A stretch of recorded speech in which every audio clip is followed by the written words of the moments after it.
janjal qilib xamir ovqat qilsang kuning yarmi shu yerda o'tib ketadi deydigan inson bugun mendan chuchvara qilib bergin deb so'rab qoldilar. Men ham ishdan rovna soat 5 da kelgan ekanman. Xo'p bo'ladi dedimda ishga tushib ketdim. 2 zuvala xamirda kelinim shapillatib tashladi. Kelinimga qarab men sendan kammiman dedimda 2 zuvala xamirda srazu shu yoyib tashladim. Ikkala qizlarimni ham chaqirdim tugishishga. Orada darsi spor ham o'ynab oldik. Kimda chuchvaralari chiroyli tugilgan deb. Yaxshi ham erim ishdan endi kelgandilar, tugatgan paytimiz esa hammamizda sportdan yutgan bo'lardilar shekilli.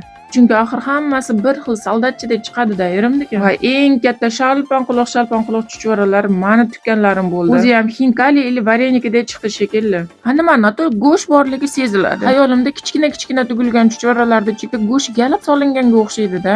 Mazza oxirida даже men pishirishga tushib ketdim. Qizlarda o'zlari tugib tashlashdi. Postoyanno manta tugamizmi, nima tuksak ham kimniki chiroyli shunaqa mavzular bo'ladi-da bizda. Podlivasiz umuman qilmaymiz xamir ovqatlarni. Manta chuchvara qilganda yoniga podlivasi turadi. O'zimiz maza qilib yeb olganimizdan keyin srazu erimda shonalariga ham qaynatib berdim, sovib tursin deb. Shahrizodaga esa optikdan shunaqa telefon oldik. O'zi ham umrida shunaqa xursand bo'lmagan edi.